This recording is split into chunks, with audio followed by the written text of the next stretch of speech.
have a memorial service at 1 o'clock. Battleship Cove is home to the Massachusetts State Memorial to Vietnam veterans who were lost from the state of Massachusetts. It's actually aboard the Kennedy, and it was initiated in 1974.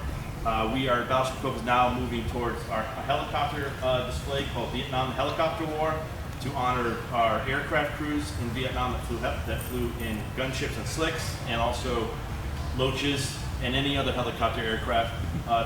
That hangar is going to be where you saw 609 currently is. It's going to be a 40 by 70 immersive Vietnam tribute to the veterans who served. So I'm very happy that we have our veterans panel here today. We have Joe Markowski, USS Warrington, DD-843. He served on her when she hit 2 mines off the coast of Vietnam, and unfortunately his destroyer was lost, but he's going to talk a little bit about that later on. We have Barry Lamkin, 176, Assault Helicopter Company. We have Wayne Chasson, 176, Assault Helicopter Company. Lee Pistone, 176, Assault Helicopter Company. And Ben Loder, USS Orleck DD-886 gunline ship, and she was also top gun off Vietnam. She had more hours on station on the gunline than any other destroyer in the United States Navy. So we'll talk a little bit about that. So basically the forum's going to be question and answers in a little bit, but we'd like to have each service member give a maybe 5-10 minute brief of where they grew up, where they're from, and then their service in the military a little bit. Kind of like what these guys already did, but you can talk a little bit about other things. So Joe, we'll start with you since we'll put some Navy into it a little bit. You can give a quick description of your service and then what happened on the Warrington that day when you guys hit the mines. Please go to the microphone if you need to. Feel free to push it up if you want. My name is Joe Markowski. I grew up in Wyoming Valley of Pennsylvania, coal mining region. After high school, I went on to become an apprentice electrician until I got my draft notice and then joined the Navy in 1970. I went to boot camp at the Great Lakes, the last of the 12-week boot camps, and I was stationed back there in January of '71 to attend Boiler Technician A School. From there, I was assigned to the Warrington, DD-843 out of Newport, Rhode Island in May of '71. Assigned to forward boiler room where I learned my profession and arose to the position of top watch, operating the plant and forward boiler room. Prior to departing Newport June 5 of '72, I was assigned to the oil shack as quote unquote the oil king, which made me be responsible for all fuel oil, lubricating oil, and freshwater stores aboard ship, which I reported to the bridge at midnight and at noontime on a daily basis. On July 17th, approximately 13:30 hours, the ship suffered severe explosions to her port side. Unbeknownst to me at the time, we had hit 2 mines. I thought we were back in the gunfire range of the coastal batteries that we had previously fired upon. Upon returning to general quarters, I returned to my station as the #1 investigator for Repair 5, which was the engineering repair section for emergencies. At that point in time, I found out that boiler #1 was completely out of operations. Main engine room was out and major flooding was occurring in there. After a boiler room had 1 boiler left, which allowed us to move out of the area slowly with 1 screw going, and after firing was taking heavy flooding along with the shaft alleys along the port side. It was a very hectic day. We had severe flooding from frame number 79 through 181 on the port side. We had fractured our hull and steel plating that was causing severe flooding. Fortunately for myself and my friends, we had a machinist mate who was a qualified skin diver before we left for Vietnam. He qualified as a diver out of Newport at a private club. He went over the side with his gear and stuffed mattresses into the major cracks to slow down the flooding. And from there on, my friends and I used what we call P250 injector pumps to maintain flooding control. We had used the 6 that we had aboard our ship. The Robinson DDG 12 out of San Diego pulled up alongside after she noticed our damage and gave us another 8 or 10 from their store area, which was able to keep us maintaining the flooding levels until a tug came along the next day to throw divers over the side to weld up the major cracks. The 17th and 18th are somewhat of a blur because it was constantly going with no lights, flashlights. My job was to check all the oil tanks, and they were constantly changing volume because they were leaking like a sieve with seawater, fuel oil, and then leaking out again. We left a trail of fuel oil from the Gulf of Tonkin just about all the way back to the Philippines. Once we were back at the Philippines, we were put into a floating dry dock, and I spent the next 16 hours pumping off oil from the ship into barges alongside, while my friends in the Boatswain's Mates Division and the Gunnery Division were offloading live ammo up to the ammunition ship, the Pyro. The next 3 weeks, the 4 weeks I spent with Navy in-serve team, which is called an in-service inspection team, going into all the voids, all the oil tanks, and the admirals that were on that team looking and inspecting to see exactly what could and what could not be repaired. It was determined by the 30th of September that year, when I turned 21, that the ship was not salvageable and that she was decommissioned and stricken from the rolls of the U.S. Navy. Later on in October, I was assigned to the William R. Rush, again out of Newport, Rhode Island, and in November that year, I was awarded the U.S. Navy Achievement Medal with the Combat Validating Station for my services aboard Warrington. The thing I kind of funny is part of the phrasing goes, with total disregard for his own personal safety. I just didn't want to die. I don't know what these guys were thinking, but I just wanted to keep my friends alive and get home and see my parents. But for all that I went through aboard that ship and my further ships, I thank the Navy. I'm a first-class engineer now in the state of Massachusetts, the highest license that there is. I've had a long, valued, and profitable 52 career in the boiler trade. So the Navy was very, very good to me despite having a few snags along the way. Questions, anybody? We'll do questions at the end. Oh, okay, I'm sorry. But Joe, one quick question I'd like to ask Yes. the audience is, was anybody seriously injured on the Warrington? No, we suffered no casualties. The worst that I can remember is my MEP breaking his ankle due to the shockwave. But he kept on going as long as he could keep up with me, and then I dragged his ass over to the boiler room chief and had him take him up to sick bay and take him out of action. I know that the Navy congratulated you folks because the Warrington should have been lost, and they cited the Warrington crew for outstanding action in damage control and bravery in trying to save the ship. Well, we were fortunate in that the months prior, I would say from April through the end of May, the engineering officer was constantly sending people from engineering to damage control school, machinist mates, engine mates, electricians, boiler technicians like myself. There was, I would say, there were probably 20 of us that went to damage control school in Newport, Rhode Island. And I went twice, and that's what saved the boat. We had learned our jobs, we knew how to do them, we just went ahead, you weren't even thinking of what you're doing. You knew what was happening, you just went in, you patched, you secured piping, you drove in damage control plugs, you secured hatches. I mean, I went into B division berthing, and beneath the after generator, diesel generator, there is a void. I was down there, it was flooding out. I had 3 guys with me. I told them to go back up to the hatch.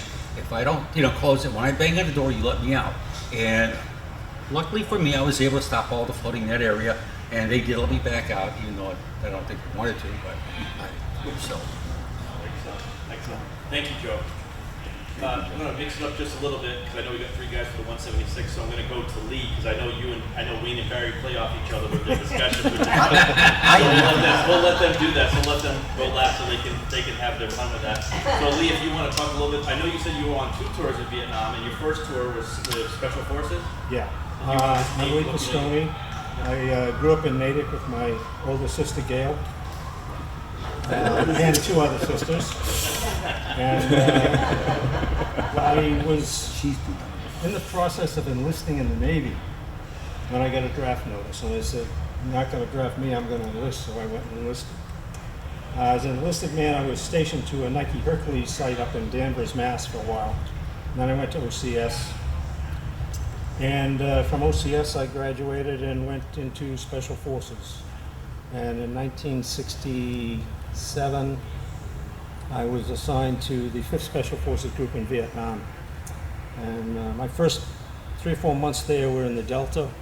And because of a conflict of interest between myself and the Vietnamese camp commander, I had to be moved up to I Corps, up in Phu Bai.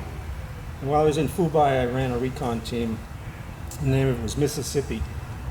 The CCN camps ran their teams either across the border or in Vietnam for doing recon missions.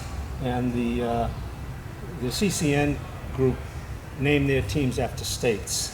CCC, I think, were tools, and I forget what the other ones were.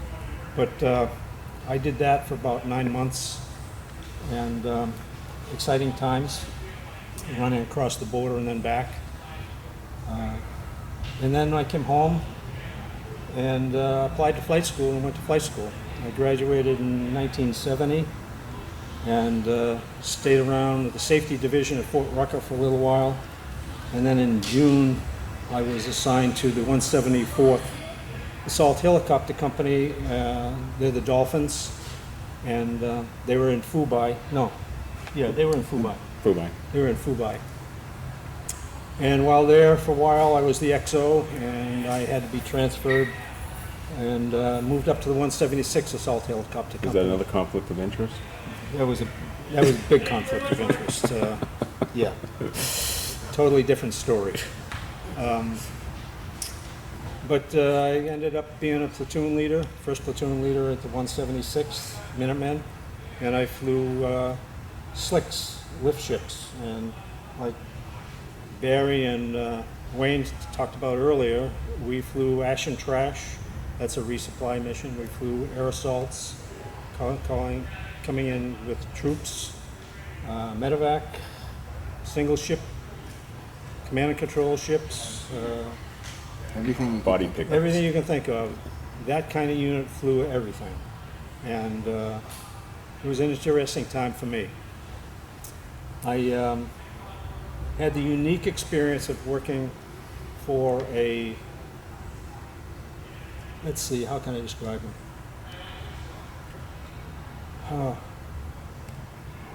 He's a Texas farm boy. He had to be 6'6". You'd never see him sitting in a helicopter. He was a fixed-wing driver, and he would come around to the company every once in a while, and eventually he took over. And his name was Durr, as in John Deere tractors. And he sat in his office for the first week. He read every single personnel file for that company, called the company together, and the company was in shambles. It was a mess. Called the company together in the hangar down in Chulai, and he saw that there were 2 people missing. One of them was from my platoon, one of them was for the 2nd platoon. And he looked and he said, "You got 2 minutes to get this guy back here." And he was talking to me, so I'm running. I'm not sending a sergeant to go do it. I have to do it. Same thing with the next platoon leader. In 2 minutes, we had them standing there. He said one thing. He said, "I don't care if you're in this army for 30 days, 3 days, 10 days, 3 years. While you're here, you're going to do your job and you're going to soldier." Turned the company around like that. It became probably one of the best companies in the country. And he flew with me a number of times because of conflicts of interest. And we hit it off. I ended up doing a couple of unique missions for him because of my ground experience. One time I flew a Vietnamese general, a Cambodian general, and 2 Americans in civilian uniform, civilian clothing, and we flew a stripped aircraft, probably 2.5 hours, landed on a mountaintop, a bunch of mountaineers came out, pumped JP-4 into the aircraft, flew another 2.5 hours, did the same thing, landed. They had a meeting for about 2 or 3 hours, did the same thing back. So that's the kind of stuff that our unit used to do. And like I said, interesting times for me. Yeah. Any questions? Well, Oh, at the afterwards. end, just to, yeah, thanks, Lee. Thank you very much.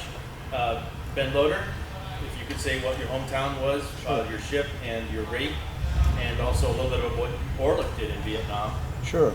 My name is Ben Loder, and I grew up in the suburbs of Boston. Went to, lived in Westwood, Weston, Sudbury, and I graduated Lincoln Sudbury Regional High School in 1970. And my stepmother says, well, you're either going to get a job or you're going to join the Navy. So I joined the Navy. I reported to the recruiter in Framingham and started filling out the papers. I went under what they call the delay program, which you could sign up now and go in later. So I signed up in June, and my reporting date was the 4th of December. But I reported to South Street, I believe, or South. That's where we had to report to be transferred to Great Lakes. My first duty station was Great Lakes. It was a 16-week boot camp. And then I volunteered.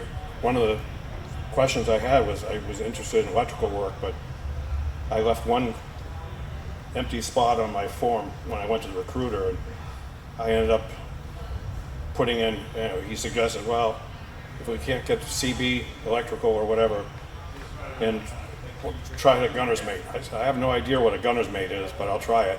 And sure enough, that's what I got. I went to A school up at Great Lakes. They called it the Big Greenhouse. And then halfway through that, they were asking for volunteers for a particular type of weapon system called ASROC, which is up between the 2 stacks on the old 1 level. We used to call it the flying torpedo. And so I went to another 10 weeks of school for that. Then I went home on leave, and then I got my orders to report to the USS Orleck. Initially, I had gotten the information, if you want a certain coast, ask for the opposite. So I initially asked for Newport, Rhode Island, and I got San Diego, which is what I wanted because I lived on the East Coast. So I said, oh boy, I got great. So I flew out from Boston to Subic Bay. It was like over 24 hours. Of course, it was winter time here. When I got into Subic Bay, I'm in my blues. It must have been 90 degrees, and I'm in my blues, sweating profusely. And I get to the base, and my ship's not there. So I said, well, what do I do now? Well, they had transit, where they put us on hold. And meanwhile, my captain was very notable about taking other commitments of ships that had to go to dry dock or some repairs. So he had to go out on a mission and leave probably a couple dozen people in Longpo City.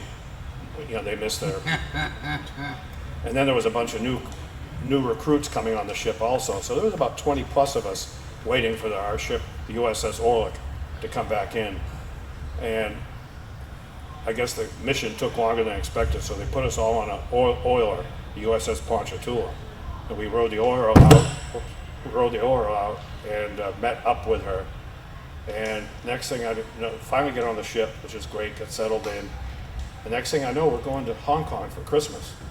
I said, boy, what great duty. You know, no sooner do I get on the ship, gonna go, well, a few days into the, going to Hong Kong, our captain took another commitment from another ship. And we, all of a sudden, about face and headed up to the Indian Ocean. The Indians and the Pakistanis had an uprising, and I guess they wanted to show force. So they were rerouting us to be plane guarding for the USS Enterprise aircraft carrier. So we spent a couple weeks in the Indian Ocean along with the rest of the fleet. I believe there was like 8 to 10 ships including oilers, ammo ships, and everything. And we just went around in circles. And the Russians were kind of following us to see, because they didn't understand what we were doing. But anyway, so we finally got going, and our main mission, one of our main missions was plane guarding for the aircraft carrier. Then we did also some gunfire support on the shore of southern Vietnam. We would anchor a couple miles off the coast, maybe even closer than that. And then we had a plane spotter who would tell us where to fire the 5-inch guns. And they give us the coordinates, and we did what we were supposed to do. And then at lunchtime, we'd lift anchor, move up the coast a couple miles and shoot. We supposedly had the most rounds of 5-inch 38, ammunition fired of any destroyer during the Vietnam War. And we did that for several weeks. And we did do other operations also. We did go up and did operations with the Canadian navies. We kind of played war games. New Zealand. We went to New Zealand, Australia, Singapore, Hong Kong, did a lot of traveling. And I was only on the ship for about a year and a half, but our captain was a super guy. I mean, his name was Ray Hines. And he really enjoyed liberty just as much as we did, as long as we did our job. He rewarded us by going to some great, places like New Zealand. Went to 4 ports in New Zealand, Australia, Singapore. It was a good time. But then when we were back at Singapore, I had a telegram from Boston, and it was from my father. He had cancer, so he asked me to come home on emergency leave. And so I got permission. Had to go through all the procedures of getting to go on leave. And I went home, and he had, in the meantime, contacted a friend of his at work who had been a Navy officer. They made arrangements for me to be transferred to Newport. So within a couple weeks, I got transferred to Newport to the destroyer tender, USS Puget Sound, AD-38. And I spent almost a year and a half on that, and that Newport closed down. Then we were re-homeported out Newport, Rhode Island. And we did spend a little bit of time down in Jacksonville, replacing another tender temporarily. And now our ship, we had it for 37 years, the USS Orleck. And in about 1982, the ship was sold to the Turkish Navy. And later on in the 90s, we discovered that they were going to scrap the ship. They were taking parts off her to fix the other, Gearing class destroyers that they had. And Bob Orleck, who lives up in Randolph, Vermont, the ship was named after his nephew, Joseph Orleck. And Joseph Orleck was a captain of a minesweeper in the Bay of Salerno. And he ended up losing the ship, and he went down with the ship, trying to save it. He did save his crew, but he went back to try to get the ship, and I believe he hit a landmine and just went down with the ship.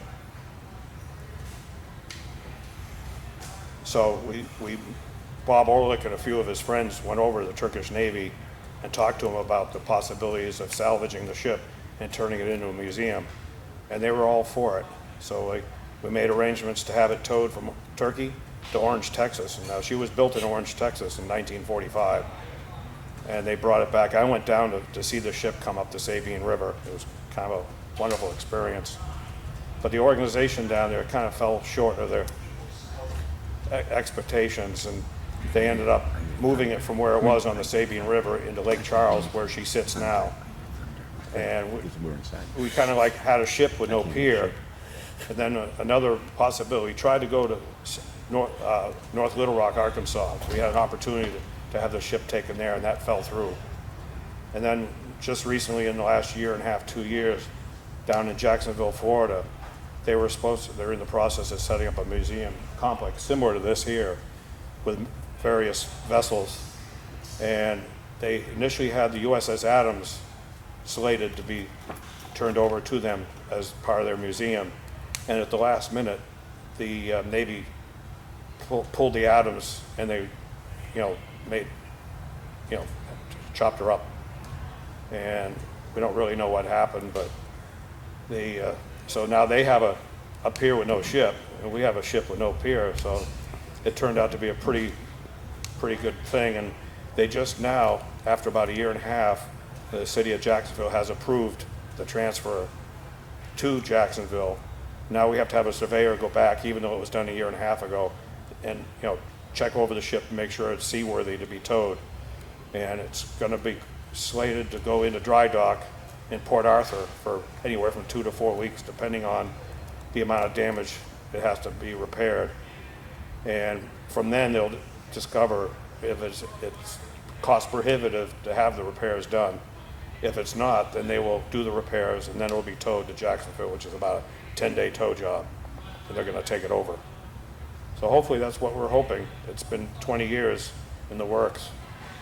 And we had a very large reunion group. We used to get 300 or 400 guys together at a reunion, and we have a reunion every 2 years. Last year we did cancel our Portland, Maine reunion because of the COVID. But I was just talking to Bob Orleck last night on the phone, and we're thinking about having a reunion down in Jacksonville if the ship comes in. So that's what we're hopefully looking forward to. But I never regretted joining the Navy. I really enjoyed it, and I almost stayed in, but the only duty that they had available to me was Master Arms duty at Groton, Connecticut. I said, that's kind of a strange thing considering I was working on the ASROC launcher, but I guess maybe they were kind of phasing that out anyway. But I said, no thanks, and I got out of the Navy December of '74. And then I moved to the Cape. I live in Brewster on the Cape, and been living there ever since. Excellent, thank you, Ben. So I know at one point, just for everybody who's listening, I know at one point, I think it was Lieutenant Wasson or Lieutenant J.G. Wasson was the gunnery department officer in the late 60s. And I saw a picture of them, before there was Top Gun pilot fighter school, the U.S. Navy used to award Top Gun to destroyers who fired the most rounds. And at one point, in a short amount of time, Orleck fired over 10,000 rounds against the enemy in Vietnam. Yeah. And she was almost in every single naval campaign of the Vietnam War except for Tonkin Wells. So she was quite the ship. So she is going to hopefully be a museum down south. I will mention that both Warrington and Orleck are sister ships to the Kennedy. All three of the ships were exactly the same. They're Deering class. Deering class destroyers were the predominant gunfire support platform during the Vietnam War. They had 5-inch guns. They also could arm themselves against anti-submarine threats, because we all know the Russians were involved in Vietnam even though it wasn't official. So they always, and North Korea was always a problem as well. So the destroyers provided the ASW suite. They also provided the gunfire for the troops destroyed. So I'd like to go over to Wayne and Barry. Whoever wants to go first, if you could just say your name and what your hometown was, and a little bit about your duty, and then the other one's the same, and then you can talk about your joint service. Sure. I'm Wayne Chasson, born and raised in Newton, live in Hyannis now. Sometimes, 6 months in a day down in Florida. Went into the Army at 20, Vietnam, 68 to 70. Was out 11, 12 years, was walking through the Cape Cod Mall, and they had a display for National Guard, and they were just bringing a brigade down to Otis. So I thought, what the heck, I wonder if I still know how to fly. And so 28 years later, they finally kicked me out because I was 62, and then you could go to 62. And then was teaching high school in Wareham, and got a call one day saying, did I still want to fly? And I said, where? And they said, Afghanistan. I said, sure, what the heck. I thought it would be a little safer than teaching high school in Wareham. Exactly. Nothing happened in Wareham. And then did Afghanistan until it was slowing down in 2015. And they went, old guy, really old guy, you go home. I was a really old guy. And I miss flying every day. I caddy at a golf course up here in Plymouth, Mass, and down in Florida. And there's a couple of small airports near each golf course, and I swear they fly over just to say, nan. We're up here and you're down there. Exactly.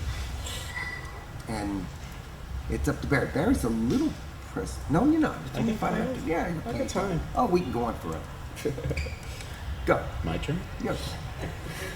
I'm Barry Lamkin. I grew up in Dorchester, so I was riding motorcycles in Dorchester. I'm an oxymoron. I was riding Dorchester and riding motorcycles in Dorchester, and I was sitting on I had 770 on my math college boards. I was sitting on a 4-year scholarship to Worcester Polytech, all expenses paid. February vacation of my senior year, the Army recruiter up in Codman Square in Dorchester, if you know Dorchester, calls me up, says, hey, why don't you come in and get classified for the draft? I said, okay, fine. So I ride my bike up there, my motorcycle, big old 48 Indian Chief with a candy apple orange. And he looks at me, he says, this is a good sucker here. We're gonna make our number this month, right? So he sends me over to the Boston Army base in South Boston. I think if you're thinking about Boston Army base, the Navy there too. And they give me these tests, and I come back in the afternoon on the bus, and he's sitting down with me. He says, wow, you did great. I said, they weren't really that hard. I said, how'd I do? He says, you got a 97. I said, what did I miss? So he says, you can go to OCS, you can go to Special Forces, you can go to Warrant Officer Flight Training. I said, what's this Warrant Officer Flight Training? He says, well, you come in, we'll teach you how to fly helicopters. I said, that sounds pretty cool. I can trade my motorcycle for a helicopter. Cool. What do I got to do? He says, well, go get a book on helicopters and come back next week and take the FAST test, the Flight Aptitude Screening Test. So I go over to the Common Square Library, still being a cocky 18-year-old. I go in and I get the first real book of helicopters. It's a 10-minute read, big pictures, big words. I come back in the next week, take the FAST test, and I get a 98. He says, wow, you're perfect. I says, another one of those tough tests. He says, so when do you want to go in? I says, well, I don't graduate from high school till May. He says, yeah, you need that. Because the Army was the only one that let high school graduates fly helicopters. Everybody else, you need a real diploma or something. So I got out of the, so I graduated from high school in May. In June, I was on my way to Fort Polk, Louisiana. Yeah, the armpit of the world. Yeah, all the girls around Fort Polk knew when payday was. No story. Not now. Not now? So after Fort Polk, they sent you to Fort Walters for primary helicopters and Fort Rucker for the advanced helicopters. That took, it's a 9-month course, but it was about a year before you finally got out with leaves you play around with. And then they give you this dream sheet. On the dream sheet it says, where do you want to go? Like, Germany, Hawaii, I don't know, Texas. I said, okay, I'm going to Vietnam. So Vietnam was, I spent 6.5 months in Vietnam. Like I was telling people here before, 650 hours flying. I got 100 bullet holes in my helicopters in 3 different events. So I had one helicopter where I got a bullet across, creased the windshield, and we did a pedal turn and tried to return fire on them. I think they were Arvins. And then the next one, we got 32 bullet holes, and that knocked at that one of them went through the transmission, which we weren't going to put it down in the field, and we went to a base, LZ out in the protected LZ out in the woods there, and we were on short final, and all the transmission fluid had gone to 0 at that point in time. We knew that on the Huey, as long as we didn't change power, it wasn't going to freeze probably. And we're on short final to the pad, and it's making noises like an old truck going. And they slid it on the pad, and the rotor blades went around less than a half a dozen times before they froze up. And they had hooked that. Of course, they had hooked that one up. And then the last time was with this character. So we're out in the field. It's your fault. So we're out in. He'll say Tin Fook. I'll say. But that was the name of the valley. That is where Tet of '68 was really miserable down there. And in '69, it was Tet of '69 in March of '69 when we were there, and we were doing the ash and trash mission support for this unit out in the field, and this colonel. And our story's going to vary a little bit because after 5 decades of this stuff and telling war stories, they changed somewhat. But this is the way I remember, and he can say something else. So this colonel jumps on the helicopter. He says, "Hey, I got this group out in the field. Haven't been resupplied all week. Haven't had hot contact all morning. Only this morning they haven't had hot contact."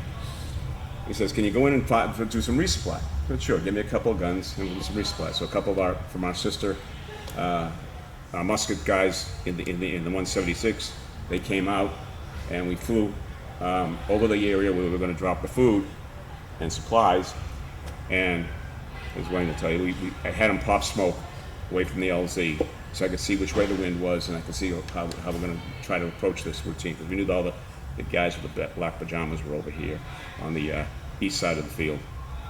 So we dropped out to the west side. I dropped down on the trees, and the guns were giving me vectors to the LZ, and I'm screaming across the trees. I know this is a hot area. I'm screaming across the trees at red line. About 120 is red line with Leahy. I think I might have been doing a little bit faster than that. And I called for them to pop smoke again, figuring that the smoke's going to come up, and it's going to mark the LZ, so I'll be able to slow down before I get there and drop in. They said smoke's on the way. We're still screaming across the trees. The guns are yelling at us. You're coming up on the LZ. You got to slow down.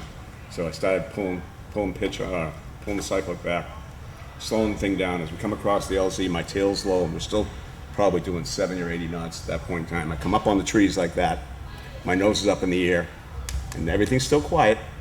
And we start bringing the nose back down. As we start to lower into the LZ, we're looking at the trees right in front of us, probably less distance than to that door there.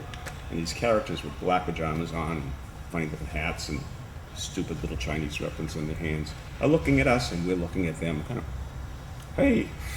They're all quiet, and then all shit breaks loose, and plexiglass and bullets are flying everywhere, and we're still hovering the LZ. We're out of translational lift for helicopters when we can start flying. We can hover, but we can't get very far. We have to get through translational lift to start accelerating.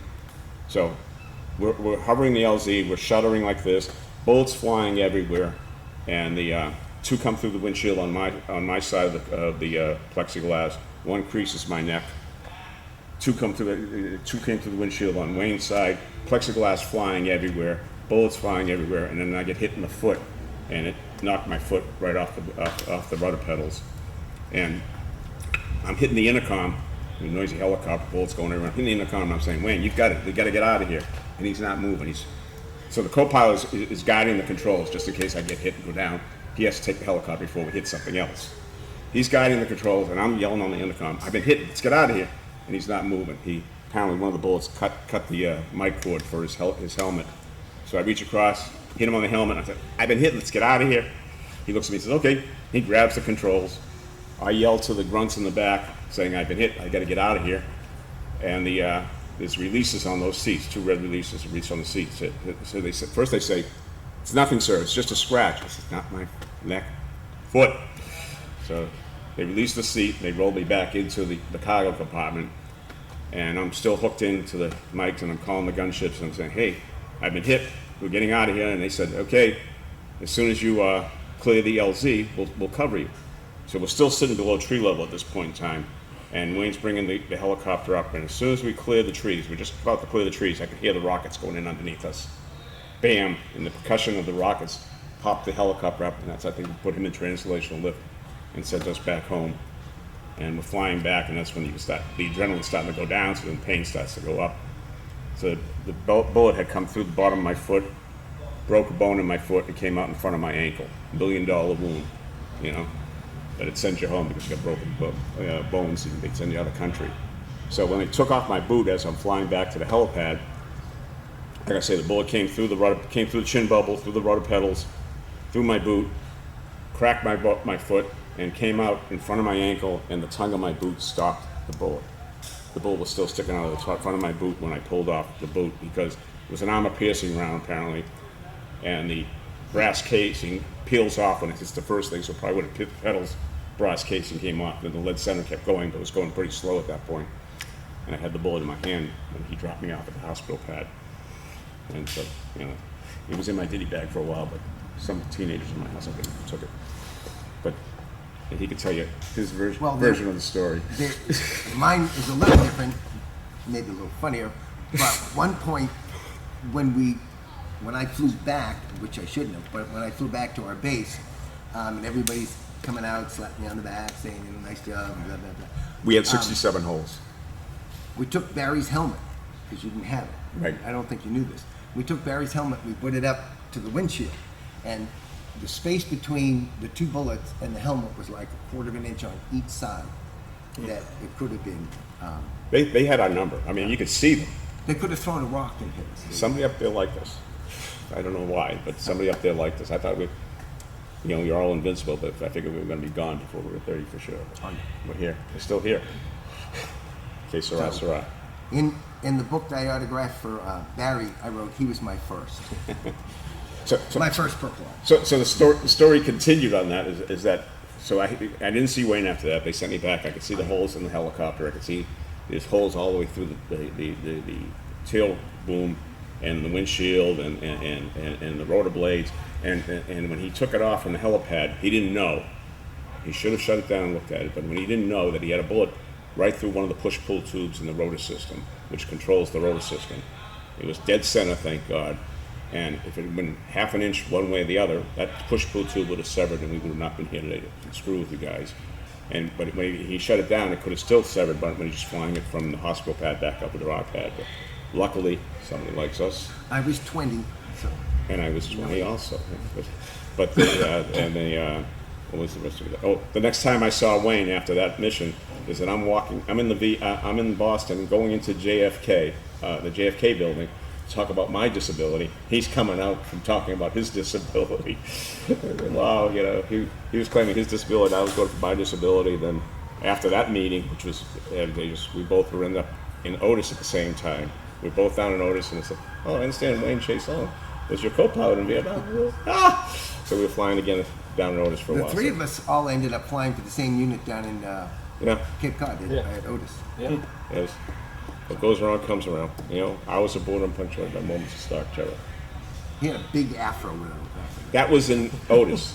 So in the book, he talks about my bushy hair. I did not have bushy hair in Vietnam. But when I got to Otis, I did have an afro, which I used to hide under a wig that I would bring down there every so often. Dadak was big. Yeah, Dadak. On one hand, we could go on forever, but I know it's warm, and so if you just want to throw out any questions or whatever, I'll be around for the rest of the day. Yeah, if I could just say real quick, do we have any other I know we have other Vietnam veterans in the audience. Can you raise your hand? Raise your hand if you served in Vietnam or during the Vietnam War. Can you just state your name and what unit you were with? Paul Cornelius, originally from Walpole, Mass, live on Cape Cod in South Dennis now, and I served in the 174th in 66, 67. When you were there, I was already home, married, had one son and another one in the oven. So. And I was with the Sharks. Excellent. Gunships. Yeah. And you, sir? Peter Santangelo, I was with the first cab. The 228, the Salt Support Helicopter Battalion, Chinooks, June of 66 to June of 67. Excellent, thank you. And you, sir? I was hail from Mass. I was on the USS Sanctuary. Hospital ship. I'm gonna find a picture. Our home port was San Francisco. Vietnam was I got pictures of me landing on that ship, so I gotta find out what ship it was. I know this gentleman here served on the... 2,500. This gentleman here served on the Joseph E. Kennedy Jr. 72 to 73 during the Vietnam War. I know because he's my father, so that's how I got started trying to support Vietnam veterans because I know how important it was. So yeah, but he was probably too shy to say. So he did that. So anyway, I thank you. First of all, we thank all the Vietnam veterans. Battleship Cove will always be a home for you. And gentlemen, next year we're going to hold the same type of a start. If you want to be guest speakers next year, I'd love to have you. So I can get your business card if you want. I can give you mine, I should say. And I'd love to have you guys back as well. Maybe the Musket 609 will be ready to fly by then. You guys will fly by. We can take a flight? Why not? You guys, as long as Wayne's a co-pilot. What's the instruments? So does anybody have any questions for our veterans? I just want to ask you one question. When your ship was hit, where was it? We were 100 miles north of the DMZ, 60 miles south of Haiphong Harbor, approximately 12 miles offshore. And I could not walk on water, that's why I stayed with the boat. When Joe and I have been friends for a while, we actually did an oral history for him on YouTube. My daughter, who's a Girl Scout, did that. And Joe, I thought that was the funniest thing. Joe's like, I couldn't walk on water, so we decided we have to save the boat. So I'm like, that's actually a pretty funny thing. It's a good, and there's something about they're tied of tuna fish, those guys. Him and his friend who served on the ship, Mike Zipper, was one of the volunteers here too on Kennedy. they had this discussion about all the ages like tuna or something like that for like weeks. trying to get that. Engineers in the Navy, the engineering rates are complete insane people. I mean, you have to be to work at 140-degree temperature for hours on end with very limited water, no air conditioning. And Mike Zipp was a friend of mine, was after engine room, I was for boiler room. I made the steam, he put it through the turbines to turn the screws to propel the ship. We had a very love-hate relationship. Every time I get my steam pressure in the boiler up, he tried to drag it down by opening up the turbines even faster. So it was love and hate. But for 7 days, we ate canned chicken and canned tuna fish directly out of the can because all our stores were contaminated with seawater or fuel oil. I was lucky enough, I was one of the few guys in the world who grew up eating Spam. I had cans of Spam in my Foot Locker. Nobody else wanted to eat it, so I had plenty of food for the 10 days it took it to tow us from there back to Subic in the Philippines. And Olongapo was a very good Liberty port. And anybody in here who hears the stories about Olongapo, they are true. True. You're hearing it here first. If anybody's ever been to Tijuana, imagine it 10 times worse. But they have donkeys there? They had monkeys. For the youth pilots, do you guys ever bring mermite cans full of food in on Thanksgiving or Christmas? Oh, yeah. Oh, yeah, Drop them all the into the time. troops to help them celebrate meal. I thought that was, when I was reading the history about in Vietnam, one of the greatest, I thought, emotional parts of that tough war was the effort that you guys undertook in the UEs to get the meals out to the guys in the jungle, so they wherever they were, to have a hot meal or something, or at least somewhat hot, right? Yeah. So they could have Thanksgiving. In the spring of '71, when I was aboard Warrington, we were in the shipyards in Boston. And at quarters one morning, a request was made for volunteers to become helicopter pilots. Now, the incentive was that those who passed through the training and went through flight would be commissioned warrant officers. And I'm looking at my pay grade, $250 a month, warrant officers $600. Yeah, here we go. Unfortunately, my eyesight wouldn't allow me to become a pilot. But they We were not commissioned, we were warrants. No. He was a real live officer. Oh, no, you guys work for a living. Yeah, we worked for a living. He was a real live officer. For what? For what? I'm sorry? Did you guys fly in the VIP? I did. Generals. I flew a few. I did in, No, I never had No, I this never one. flew Westmoreland. It's good that I True or didn't. I false, probably would guys? have killed him. I understand that the average lifespan of a new pilot in Vietnam was 30 days. I flew 2 weeks. 2 weeks to yeah, 30 less days. than 30 days. Yeah, through 2 weeks, I think, Or was the life certainly expectancy. for getting shot at. No. They used to call me, everybody had one, but I was magnet ass. There you go. See, I told you it was your fault. And for whatever reason, Your I mean, ex-girlfriend sent them your picture in advance? What was your nickname? I don't remember how to nickname. No? No, I don't remember. We had a kid who was as thin as this.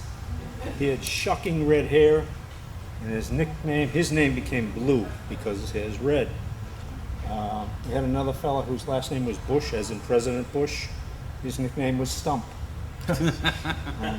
Because of one of the conflicts of interest, my name became the Godfather. It's on the back of it was on the back of my helmet. Yeah. So. I have one last question, and as you know, we're doing Vietnam Helicopter War, an exhibit in tribute to our air crews. We already have a destroyer here for the destroyer guys. She's obviously in honor of the destroyer crews. For the helicopter guys, do you feel it's important that are you happy that Battleship Cove is going to be telling that story about the air crews in Vietnam? Oh, yeah. Yeah, I mean, the whole air assault, the way battles were fought with air assault helicopters was all developed in Vietnam. Yep. Yeah. and it's changed everything since then with all the conflicts. Absolutely. Yeah. They said that there's a statistic out there that says because of the UE, the Vietnam infantry soldier has like 20 more times of combat hours than a General World War II. And a higher survivability. Right. Yeah. So you guys, it's an amazing thing.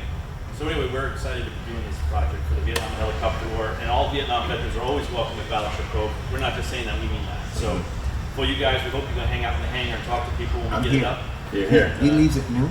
High noon I'm High out. noon, and I'll be here until you can't take it anymore.